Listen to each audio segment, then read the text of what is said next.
Hello everyone, welcome back. This is 1-P, 3x3 Piston Door Guide in the Compact Redstone series. I'm MU222, and P stands for preparation, essentially. So as the video title suggests, I will guide you through how to make a 3x3 piston door from scratch, because this is considered as a milestone for door making beginners. You're required to construct a working piston layout by yourself, and also to utilize some useful circuits. And you also need to know how to convert between pulses and signals. So I will guide you through all the steps throughout this video. And so let's get started, I guess. So let me prepare something. So the first thing we want to do when constructing any piston door, basically in general, is to consider the piston layout. And it's not hard to find that the 8 blocks on here can all be done by single extenders.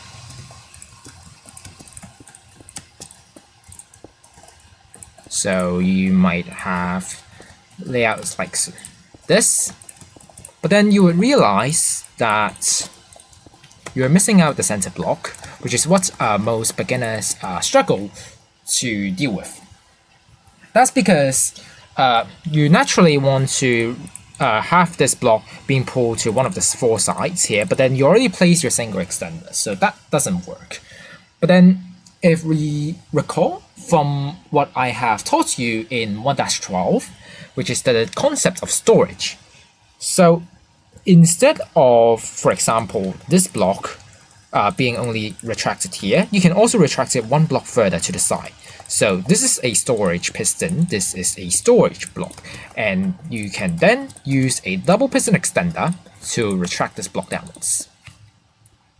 So yeah, that's basically how you can create a piston layout and to deal with the center block, essentially. And here, this is a valid piston layout already. So this uses the semi-hipster concept. So one side will do all of the stuff, will do all of the 2 blocks here. But then there's also another way of doing this, which is that we consider these 3 blocks as a whole. So again, we'll do the side pistons first, and then what we can do here instead is that we here have, we still have the storage, but then we can actually have just a single extender here. We don't have to have a double extender. But then you will see that this block would be out of reach for this piston here. So what needs to be done is that this piston will be here to push it down, such that this block will now be here and be reachable by this bottom single piston here, which also means that the top here will be a double extender instead. So that is another valid piston layout already. And yeah, that's basically the 2 layouts that I'm going to discuss here. Now, you can give yourself a challenge, for example, just rotating the layout. So instead of having a bottom semi-hipster, you can do a side semi-hipster or a top semi-hipster. And for here, you can also just rotate the layout and see how it will work. There are also some other layouts, in particular the layouts that you would create for shutter doors, for example, but I'm not going to cover here. Just going to cover the very basics of a 3x3 piston door. So yeah, I'll cover both of these 2 layouts. So I'll cover this one first, and then I'll cover this one. So this will be called the first pathway. This is the second pathway if you're referring to the documents. And by the way, all world downloads, exercise solutions can be found in the world download. Can be found in the drive folder as well. Yeah, basically the world download, any documents available. Just find it in the description, it will be useful. So yeah, anyways, so let's talk about wiring this piston layout. So we will just copy our layout here.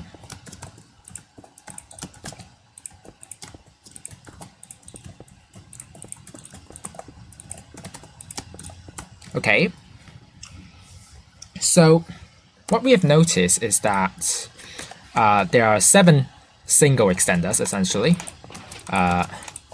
These 7 in particular.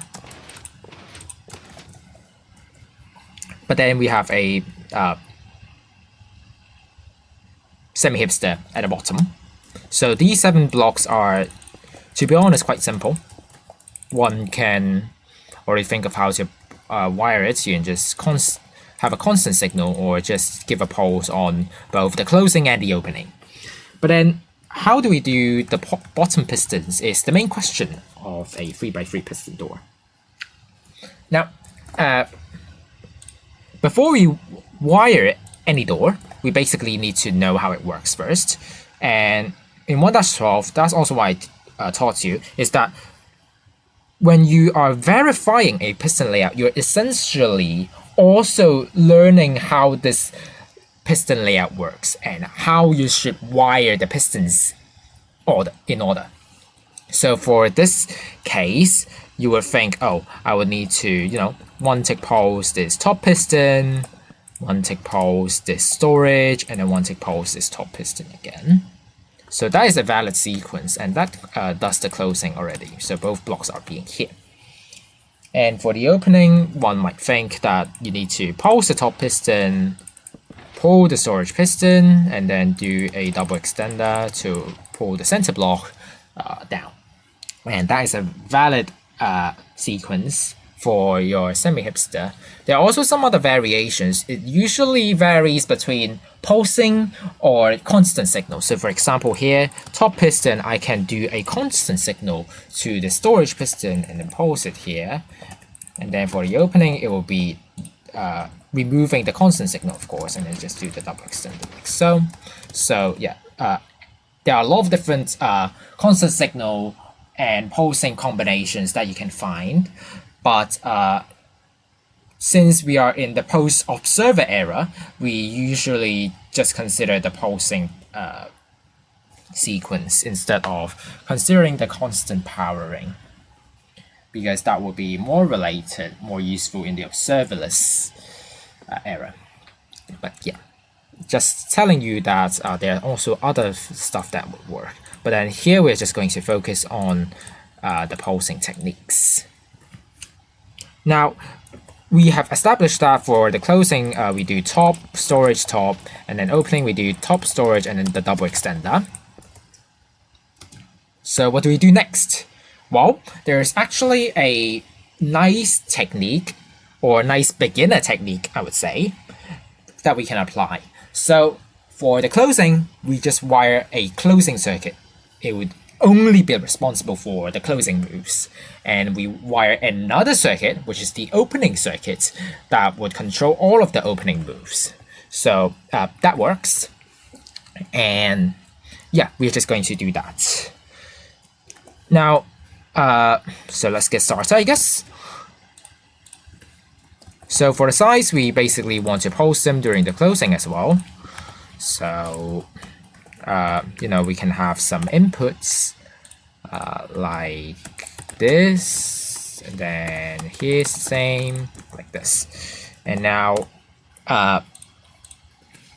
for the bottom, a way I think of, because we need to do the top piston first, so we will have an observer here, place a block like so, and then we need to then power the storage, so with some delay, so 3 observers should be alright, and then a dust here to power through this solid block to power the storage piston, which is fine.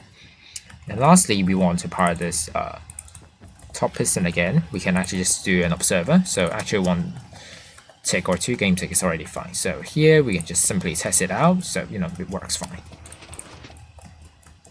So we basically already completed the closing circuit for the bottom, and now we just need to connect it to the sides. So a very simple way of connecting such would be, just have some observers do this, and then here one might think of the solution of having a normal piston, for example here, just to transfer the signal up to this observer. And yeah, we can connect these two a bit later. And now just to verify, these 4 pistons work. And then here, the closing also works as well. So yeah, so that's pretty nice. And now we want to have the opening circuit as well. But then first we need to discuss how we connect between the closing and the opening circuits. And the main trick here is to use the technique that I've taught from 1-6 basic circuits pulse signal conversion. So let me just take a button here.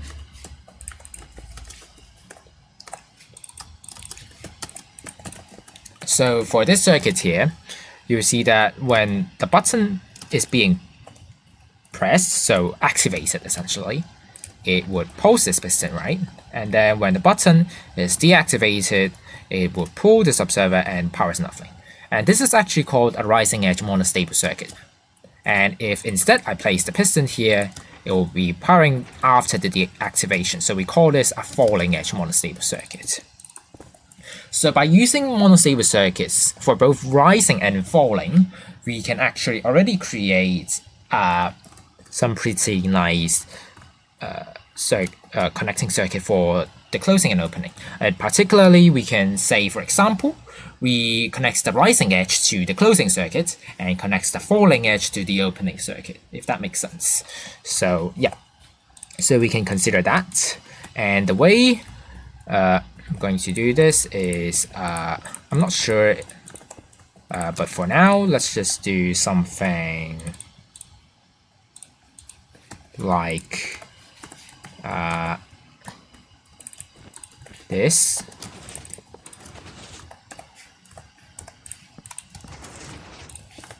Like so. So that'll work as a rising edge, And then for the falling edge, we can start wiring it now. So let's just, we just need to recognize that this is the start of the falling edge. But anyway, so what we need to do for the opening circuit, let's just think again. So for the sides and the top, it's again going to be, something quite similar, to be honest. So we can just basically direct copy if we want to, like so. And then for the bottom here, let's just place these blocks here. So what we establish is that we want to do the top and then do the storage and then do the double extender. So we want to do the top first. So, an example would be this, and then a storage, we can do this, which also fires this here. And then, for example, we want to connect to the falling edge. So one way of doing it will be this here. Then here we can also do that, and then just connect it upwards, for example. That works already. So let's just see how far we have gone through. So we haven't connected here, which is fine. We'll connect it later. And then we are just missing out the double extender. So cool. So to connect the sides, just do this. Should be simple enough. And then for the double extender, well, we can just recall from, I think it should be 1-7 basic circuits, piston extenders, or whatever. Which is that there's a very simple circuit that you can use, Fortic to observer and then block here, and this already acts as a nice double extender, which can retract this block nicely. So we can utilize that. And here it might be a bit more complicated to wire this, so a way I thought of would be, because we cannot place dust here. Why? Because this observer, which belongs to the closing circuit, would fire this redstone dust, so we probably don't want to do that. So perhaps we want to do this, but then this will redirect some things, which is not quite nice. So instead, we'll do maybe something like this, and then, hopper here instead, and do this. That works. And then instead of having a Fortic here, we can actually just have a redstone dust here, and a Fortic here, and just block here. And lastly, place your observer here, and you should be good. So yeah, all you need to do is just to make sure that the closing doesn't accidentally fire anything in the opening for this case in particular. And once we confirmed the order of powering, so top, storage, and then the double here, we can activate our door and see if it works. And yeah, it works nicely. So that is how you can create a 3x3 piston door already. And yeah, but then if we notice the series name, which is Compact Redstone, we're obviously interested in compacting this door. So let's just see how we can improve ourselves on top of the circuit. So first off, we notice that for both the closing and opening, it basically would always pulse these sides and top singles. So instead of having a closing circuit to pulse it and a separate opening circuit to pulse these single pistons, we can instead just have one circuit to pulse these pistons and wire it via a dual edge monostable circuit. So because rising edge plus falling edge would be dual edge essentially. So just a dual edge monostable circuit would do. So that's the first thing we notice. Second thing is that we can see just how similar bottom is. So bottom for the closing might be easier to demonstrate it here.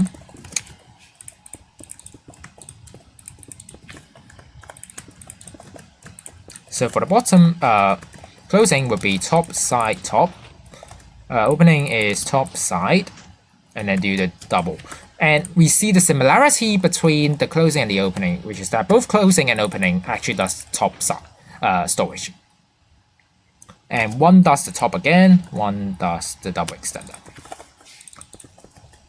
So for the first two moves, we can actually wire it again with a dual edge monostable circuit. And for the last move, we can do, for example, a toggle. But then also notice something, which is that one additional thing to notice is that it doesn't really hurt if we, for the opening here, so top storage, if we do top again, it actually doesn't really hurt because there's nothing above it and it won't break anything. We just do double S afterwards. So essentially, the entire closing circuit can be used in the opening as well. So, we just do that. And for the opening, all we need to do is to add a toggle that would prevent it to power the double during the closing, and it will only power during the opening. So now let's just revamp our entire circuit here. We can basically cut this down to 2 wide already because we are just doing that. So the closing circuit all intact, and so just give you a few seconds on how you can connect the opening circuit with this vortex repeater here from this closing circuit. And my answer would be to do something like this. Just use a toggle, essentially. And this already works. Because closing, this would pulse down, and nothing happens, but then the opening, it would go back up, and then do the double extender. So that's pretty nice. And then all we need to do is just to reconnect the sides here. And now, this will be our input instead, and let's just see. And yeah, it works already. So that's how you can compact it, by noticing the similarities between the closing and the opening, and then just remove unnecessary circuits. That basically does the same moves. So, for both closing and opening, they all power the sides, they all do the first 2 moves on the bottom, so just reuse it for both closing and opening via dual edge monostable circuit. So yeah, it works already. And just mentioning dual edge monostable circuit, and observer is exactly a dual edge already. So yeah, that's pretty nice. And I guess one more advanced thing is that notice any moves that you can just add without really affecting the entire door. For example, this observer here, which does the second top move, this actually doesn't even break the opening. So we can just add it because why not? We don't have to do an extra toggle. So yeah, and that already works. So yeah, and yeah, that is a valid way of compacting it. But then again, we can compact even further, to be honest. So here I will introduce you to this sequence. I've actually taught it before, but then just teaching it now as well, because why not? So let's consider the sequence. We have, again, top, storage, but then now we would do the double extender, but having the double extender at this side, it must be this side. And it actually works with a closing. So top, storage, double extender, and also the opening. Now the reason why, let me just explain it briefly. We have the top, storage, and this storage piston actually already pushes this door block, which is solid, out. So this observer is powering through nothing, and when we activate the double extender, it doesn't actually do a double extender. It instead just pushes this piston up and down, and then essentially is exactly the same as pulsing the top again. And of course, if you have on the other side, it would not work because it will actually act as a double extender. So by having this block act as like a toggle, you actually can utilize it such that you can just power the double extender circuit for both closing and opening. So yeah, that's basically that. So by having this in mind, so top, storage, double extender, top, storage, double extender, we can again utilize our circuit. Sorry, we can improve on our circuit. So I'll just grab the entire thing. So one way to do the top first is just to have this here, and then for the storage will be this observer. For double, it's just the vortic and this observer. And for that, we actually already recreated something. If you recognize, this is the Melon BP semi-hip step. And I'm going to now move some of the singles here. This is actually a valid input for 1.16 plus. And I just have these two observers here, dust here, and go to the bottom. Now just think of a way to power this. There are a lot of different ways. One would be to use a 2-tick and then just 2 observers. But then for me, I would use, for example, this here, because it basically acts as a toggle. Just notice that this piston will create a double pulse, and having this would turn the double pulse into a single pulse, and having a 2-tick also turns the double pulse into a single pulse. And yep, that already works. It's actually quite unoriginal for this 3x3 piston door, but then hey, it works. So yeah, that's how you can compact your 3x3 piston door even further. So feel free to try it yourselves on other orientations as well and see how things would change and how you would need to adjust for the door to work. So that's the first pathway fully explained already. And now I'm going to go on to the second pathway, which is to use this layout instead. So let's just build it now. So again, I'll have the side pistons here.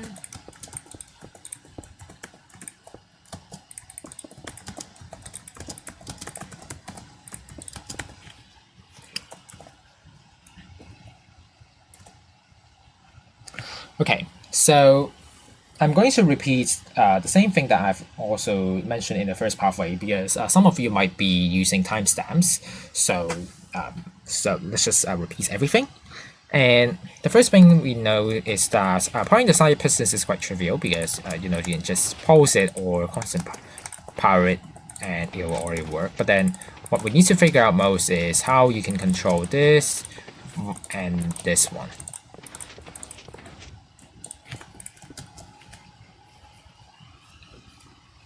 So again, we just verify our piston layout. So by verifying the piston layout, you're essentially considering the sequence of your piston layout, and you would know the order on how you need to wire stuff.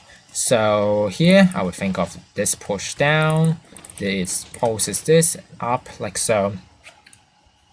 So a valid order powering or a sequence. And then for the opening, what we need to do, we of course need to push this first, otherwise this block will still be out of reach for this layer. So we can now do the storage and then do the single, and then for the top we can just basically retract like so. And also notice that you can have this in combination with other techniques. So instead of pulsing, you can actually do constant power instead of pulsing it like so. And then for the bottom, it might be a similar. So here, constant power, pulse, and then depower this time. So usually we would do pulsing because we have observers, and observers are good at pulsing, basically. And constant power or depower is usually used in observerless areas. But this door would be a bit slightly different from the first pathway. It might utilize a constant powering technique instead, which I'll show you a bit later. But anyways, so now we have established how we are going to wire this piston layout, which is that for the top we want to do this, and then the opening, a 2-tick pulse, then pulse, pulse, like so. For bottom, we can just do bottom, storage, bottom, then bottom, opening, this will push down first, and then we just need to do storage bottom instead of having the first bottom. So yeah, that's basically that. So we wire the closing circuit again first, because as mentioned, we can actually, when wiring a door, we can actually separate the closing moves and the opening moves. So we will have the closing moves be wired by closing circuit. So the closing circuit is only responsible for the closing moves, and we have the opening circuit, which is another circuit that's only responsible for the opening moves, and we can connect it later, which I'll explain a bit later. So for the closing, these sides have 2 poles, so we can just have redstone dust like so. And then for the top, we only need to pulse this top piston here, which we can just do this. And then for the bottom one, it's a bit more complex, so we need to do top storage top, bottom storage bottom. So we first need to pulse this first. We can just do with this observer, and then we need to do storage, so we can just use observers. Observers have enough delay to just power this as well. So this dust will power via the storage block, via the solid block to power the storage. And then finally, we can also detect from this dust to have a 1-tick delay or 2 game tick delay to pulse this bottom piston as well. And now all we need to do is just to connect it, and we're done, essentially.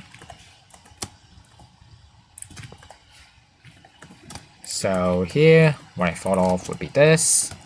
Then just connect it back upwards, like so. And then here, one example would be to do something like this. It might change a bit later. I'll explain. So the closing works already. So yeah. And now we're going to wire the opening circuit. But before wiring the opening circuit, we also need to consider how we can connect between the closing and the opening circuits. And that is to utilize something that we have learned in 1-6, basic circuits pulse signal conversion. So let's just see. Oops. Should be this one.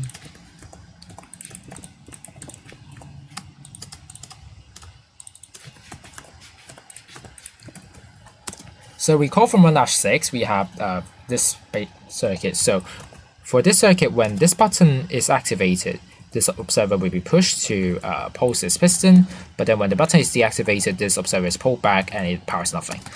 And this is actually called a monostable circuit, specifically a rising edge monostable circuit, because this piston is powered after this button is activated. And in contrast, if we have this piston placed here instead, this piston is now pulsed after the deactivation of this button, which we will call this as the falling edge monostable circuit. And by utilizing this, on one edge we can fire the closing circuit, and on the other edge we can fire the opening circuit. So for example, we can choose the rising edge monostable circuit, the rising edge to fire the closing circuit, and the falling edge to fire the opening circuit. So that works. So let's just do that.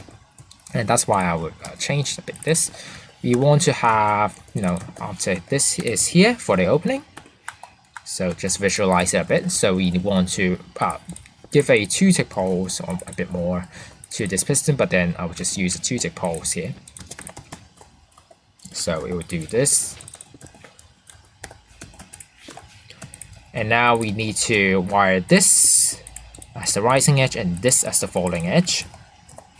So one simple way would be to do something like this. And then here I will use some tricks, which is to use rails.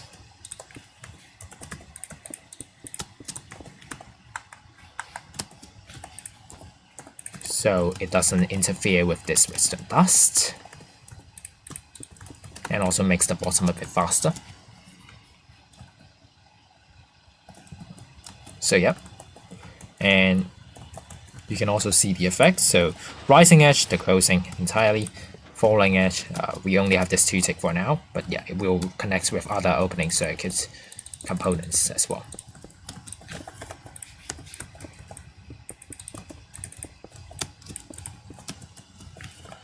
And then here, we can connect to this dust to this hopper. Hopper is a transparent block that can be detected by an observer, so which is nice. So we can just do this. So we have 6 observers here. We can just use observer chain to increase our delay for this here, just in case this piston has insufficient delay, And then just to visualize it, what happens is that this 2-tick for game tick repeater will pulse this piston, and then this observer is going to pulse this top piston, and then we are just missing out this pulse for the bottom piston here. And so what we can do is more observers, I guess. So 3 observers should be enough. Then just place it here.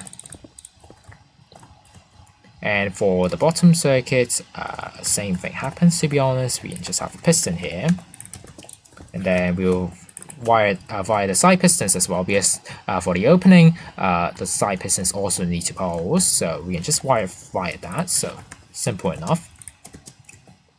And this time we don't need to have the first pulse for this here, so we can just bypass it. So a solution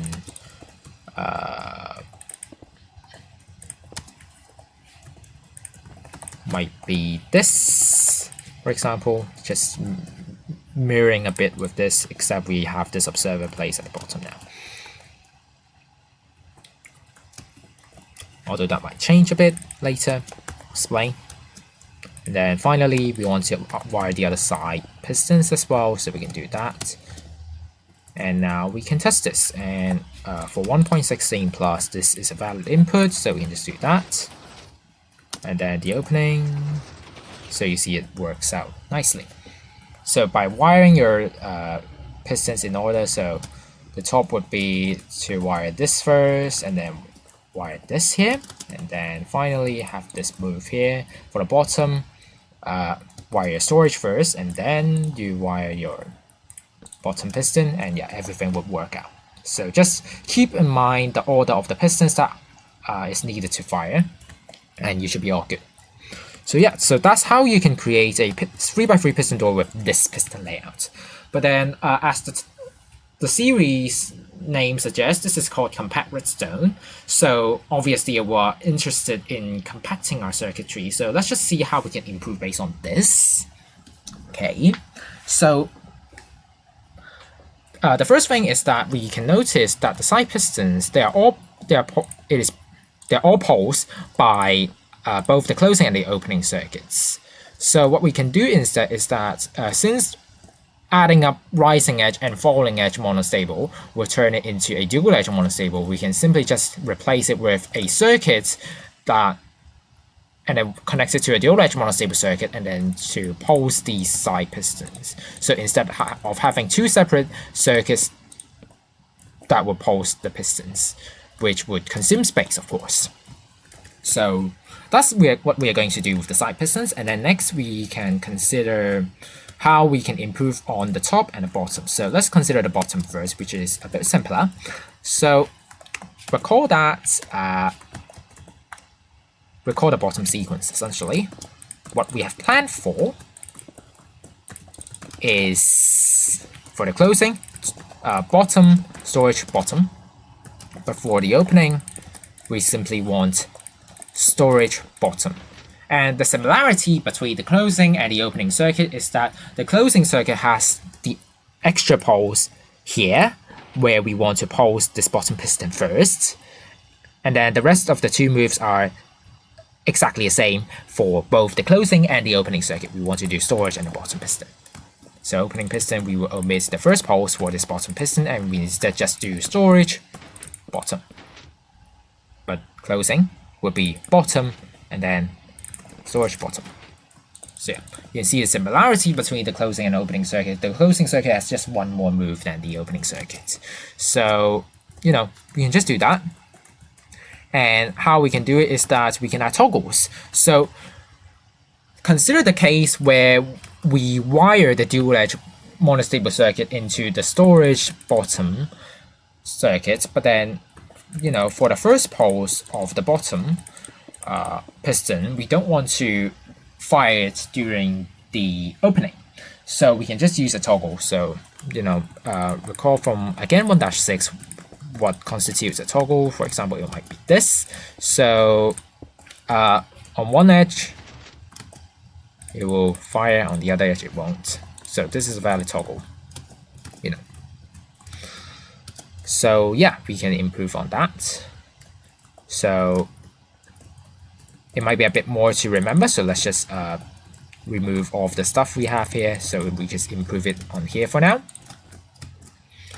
Let me see. I like this sign.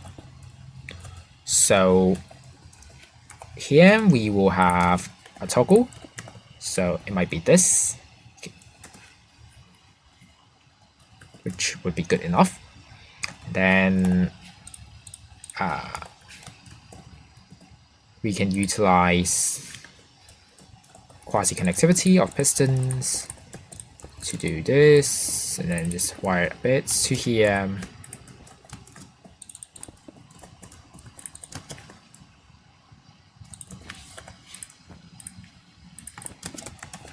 And then fire this again. So now the first move is controlled by a toggle, which only fires during the closing. And then for both closing and opening, it will fire the storage and this bottom piston as well.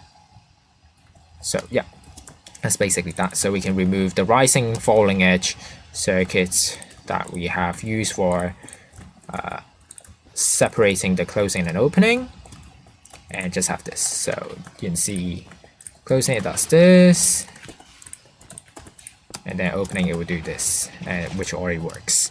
So yeah, and now we will consider how we can improve on the top. So the top is a bit more complicated because there are not many things that are similar, but then we can also notice some things. Is that originally for the closing, we only want this top piston to pulse, and for the opening, what we want is this to tick, and then pulsing the top, pulsing the bottom. So The only thing similar is this here. But then what we can notice is that if for closing, we also post this 2 tick here, it actually doesn't really matter. Because later, the top piston will push it back down already. So all we need to do is just to make sure that this observer has sufficient delay after this pulse. And of course, we don't want to fire this because it might push the columns down, so it won't close properly. And for the opening, we just do this, and then now for the opening, we want this here.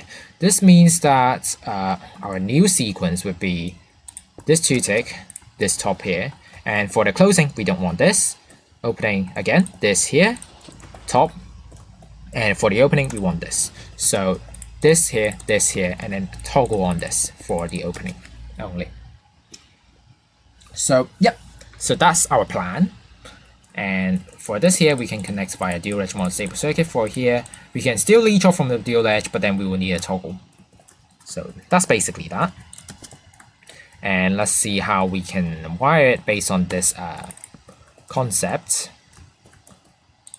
So what I would be thinking is, let me see. We can do something like this. Have this here.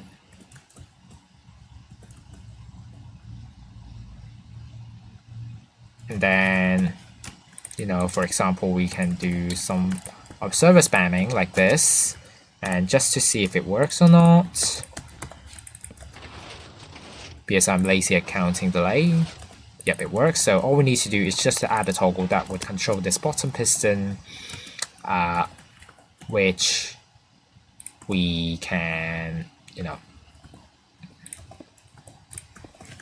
do it like this. And the observer should be placed here because it is now currently open, so this observer should be placed here to fire this piston, of course. So closing, this observer would go away, and the opening, this observer would go back here. So yeah, so that's how you can compact a piston door by considering the similar moves and basically replacing the closing and opening circuit with another circuit that would just do both closing and opening. And for pulses that are specific to closing or opening, you can just add toggles. So yeah, that's basically that. But then of course, here is a 2 wide 3x3, and we can just do better, to be honest. But then doing better here would require some skill, so I will just demonstrate it to you how we can improve upon here. So this requires removing a lot of things, to be honest.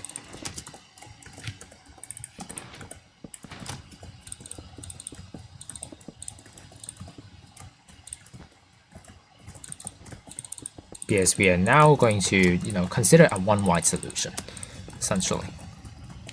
So what I will do here is move this downwards. I'll explain why. And now we follow the morale of, you know, just wiring things in order. So for the bottom, we can actually do something like this.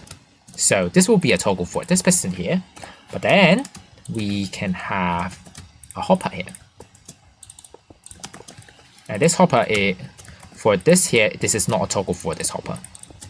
I have explained it in, I think it should be, again, 1-6 as well. You can see 1-6, it applies to a lot in these cases. So yeah, this is also meant to be an exercise for you to figure out why. So, you know, you can go ahead and figure it out yourself. But yeah, essentially we'll just have this, then ship service here. So what this does is that we first, of course, we want to have this storage power, and then we have this bottom piston to power. So for the closing, it will be toggle here for this. So the only the closing would do this move. And then we have this storage move, which does this. This move will do this. And for the opening, because it's a toggle, it won't fire this here. So instead, it would now only fire the storage, which does this, and then fire the opening, which does this. And yeah.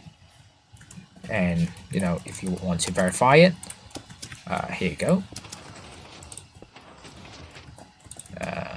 except I need to reset it properly. So the opening will be like this because the top has pushed down the block, and it will do this. So yeah. And for the top, we said that we want to fire this here because it doesn't really matter.